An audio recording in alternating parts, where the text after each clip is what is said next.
ವೀಕ್ಷಕರೇ, ನಿಮ್ಮ ರಾಶಿಯ ಇಂದಿನ ದಿನ ಭವಿಷ್ಯ ಅಂದ್ರೆ ಅಕ್ಟೋಬರ್ 16, 2025 ಗುರುವಾರದ ದ್ವಾದಶ ರಾಶಿಯವರ ಫಲ ಹೇಗಿದೆ, ಇವತ್ತಿನ ದಿನ ಮುಹೂರ್ತದ ವಿಶೇಷತೆಗಳು ಹೇಗಿರುತ್ತೆ ಅನ್ನುವಂತಹ ಸಂಪೂರ್ಣವಾದ ಮಾಹಿತಿಯನ್ನ ತಾವು ಈ ವಿಡಿಯೋದಲ್ಲಿ ತಿಳಿದುಕೊಳ್ತಾ ಇರತಕ್ಕಂಥದ್ದು.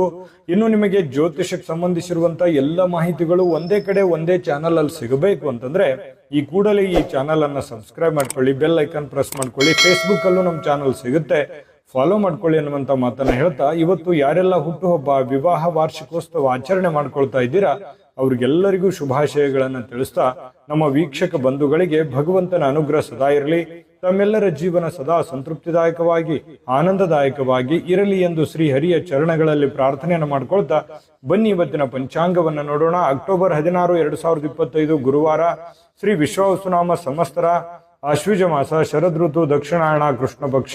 ಇವತ್ತು ವಿಶ್ವ ಆಹಾರ ದಿನ ಆಚರಣೆ ಮಾಡ್ತಾ ಇರತಕ್ಕಂಥದ್ದು ವಿಶೇಷ. ಸೂರ್ಯೋದಯ 6 ಗಂಟೆ 10 ನಿಮಿಷಕ್ಕಾದ್ರೆ ಸೂರ್ಯಾಸ್ತ ಸರಿಯಾಗಿ 6 ಗಂಟೆಗೆ ಆಗುತ್ತೆ. ಸೂರ್ಯ ಕನ್ಯಾ ರಾಶಿಯಲ್ಲಿದ್ರೆ ಚಂದ್ರ ಕಟಕ ರಾಶಿಯಿಂದ 12 ಗಂಟೆ 42 ನಿಮಿಷಕ್ಕೆ ಸಿಂಹ ರಾಶಿಗೆ ಪ್ರವೇಶ ಮಾಡ್ತಾರೆ ಮಧ್ಯಾಹ್ನ. ಇನ್ನು ದಶಮಿ ತಿಥಿ ಇರುತ್ತೆ 10 ಗಂಟೆ 35 ನಿಮಿಷದವರೆಗೆ ಬೆಳಿಗ್ಗೆ. ತದನಂತರ ಏಕಾದಶಿ ತಿಥಿ ಇರುತ್ತೆ.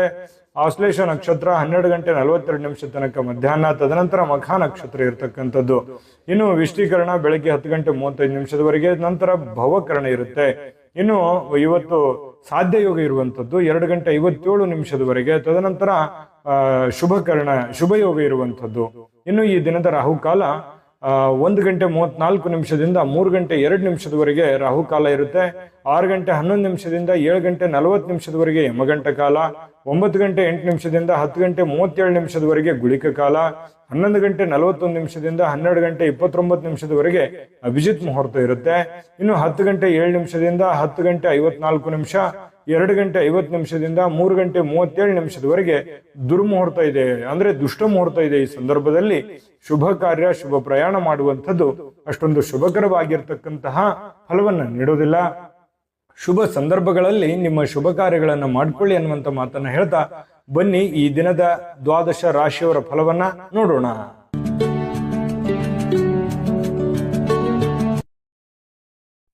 ಮೇಷರಾಶಿಯವರಿಗೆ ನೋಡಿ, ಆಕರ್ಷಕವಾಗಿರ್ತಕ್ಕಂತಹ ವರ್ತನೆ ಇರುತ್ತಲ್ಲ, ಅದು ಎಲ್ಲರ ಗಮನವನ್ನ ಸೆಳೀತದೆ. ನೀವು ಸೆಂಟರ್ ಆಫ್ ಅಟ್ರಾಕ್ಷನ್, ಯಾವ್ದು ಒಂದು ಜನಗಳ ಒಂದು ಕೇಂದ್ರ ಬಿಂದುವಾಗಿರ್ತೀರಿ. ಜನಗಳಲ್ಲಿ ನೀವೇ ಒಂದು ಬಿಂಬಿಸ್ತೀರಿ.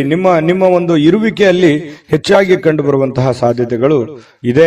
ಸಾಯಂಕಾಲ ನಿಮಗೆ ದುಡ್ಡಿನ ಒಂದು ಪ್ರಯೋಜನಗಳಾಗುವಂತಹ ಸಾಧ್ಯತೆಗಳು, ಏನು ನೀವು ದುಡಿದಿರ್ತೀರಿ ಆ ದುಡಿದಿದ್ದಕ್ಕೆ ತಕ್ಕಂತ ಒಂದು ಫಲ ನಿಮಗೆ ಸಿಗುತ್ತೆ. ಇನ್ನು ನೀವು ಕೊಟ್ಟಿರ್ತಕ್ಕಂಥ ಹಣ ನಿಮಗೆ